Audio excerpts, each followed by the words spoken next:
je vais vous parler des recompositions de garde.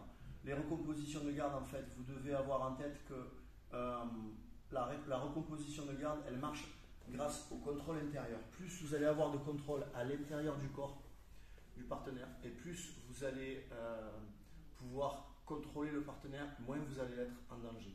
Je vais vous donner un exemple tout bête. Si Stéban me prend un side control en 5 kg et que j'ai tout à l'extérieur, vous êtes d'accord? J'ai ce bras à l'extérieur, ce bras à l'extérieur, les deux jambes à l'extérieur. Là, je suis vraiment en désavantage. Moi, mon but, c'est quoi? C'est de mettre des contrôles à l'intérieur. Le truc le plus facile qu'on voit le plus souvent, c'est ça. Hop, boum. Je rentre le coude. Là, j'ai un contrôle intérieur. Un contrôle intérieur, ce n'est pas suffisant. Je veux avoir deux contrôles intérieurs. Là, en l'occurrence, ouais, je pourrais faire ça, mais là, attention, parce que qu'est-ce qui va se passer si je ne contrôle pas sa hanche? Au moment où je fais ça, lui, poum, il va venir très bien, puis avec sa tête, vous avez vu, et faire Kimura. Donc celui-là, je vais m'en occuper après. Là, par exemple, ce qui est très bien, c'est faire l'angouste, vous connaissez ça par cœur, et là, je reviens sur lui avec un deuxième contrôle intérieur qui est mon genou à l'intérieur.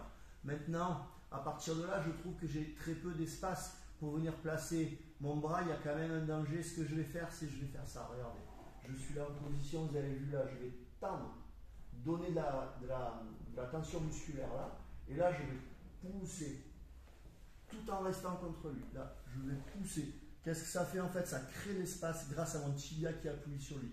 Et là, je ne prends plus aucun risque. Et je vais venir faire un troisième contrôle intérieur. Si j'ai trois contrôles intérieurs, il ne peut pas passer ma garde.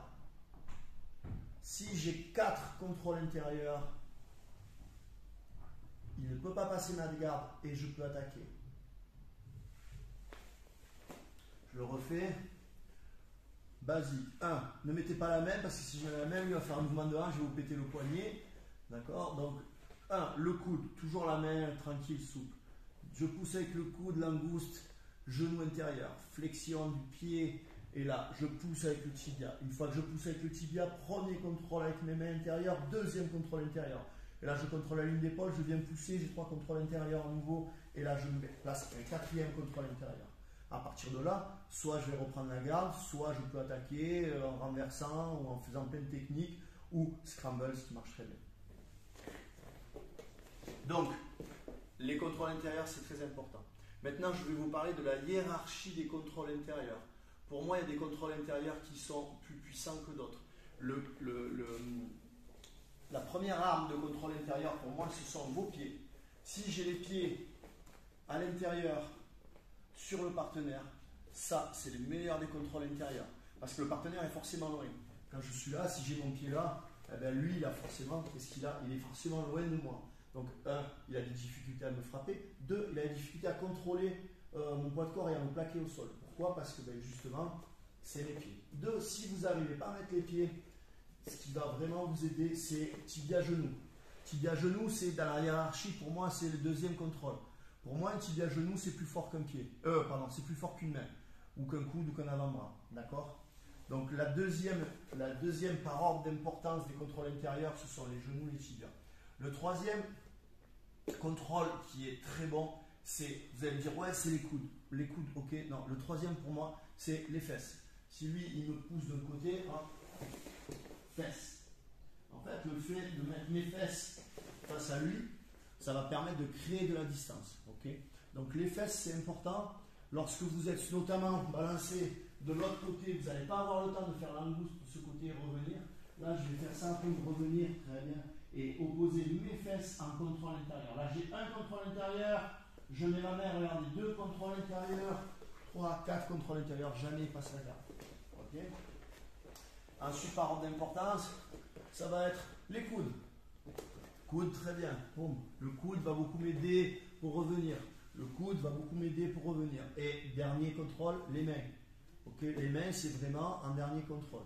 Donc, si vous pouvez combiner les pieds, les crochets, les mains, les coudes, vous allez toujours être gagnant.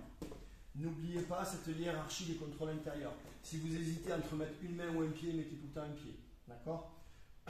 Ensuite, les contrôles intérieurs, c'est comme des mathématiques. J'ai un contrôle intérieur, c'est lui qui gagne. J'ai 2 contrôles intérieurs, on est à 50-50.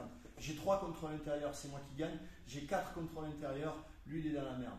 Donc c'est comme ça qu'il faut que vous réagissiez, c'est des mathématiques. J'en ai un, ça suffit pas, il faut absolument que je mette un autre. Peu importe la situation, on s'en fout. Je vais vous montrer un truc qui n'a rien à voir. Je ne sais pas si on va voir la caméra, on recule un peu. Lui il m'a fait ceinture arrière. Vous êtes d'accord? Il est comme ça en ceinture arrière. Combien est-ce que j'ai de contrôle à l'intérieur du partenaire? 0. Je suis dans la merde. Maintenant, regardez, j'en ai un. J'ai un seul contrôle. Là, il essaie de me projeter ou quoi que ce soit. Voilà. Et ça commence à galérer. Là, boum, je reviens. 2 contrôles, 3 contrôles, je suis sorti. Un contrôle, il va un petit peu galérer. Le premier contrôle, il va me permettre de passer. Un deuxième contrôle, là, on est à 50-50. Je mets 3 contrôles, ça part. Vous avez vu? C'est des maths. 1. Lâche un peu, hop, mais lui, il commence à galérer. 2.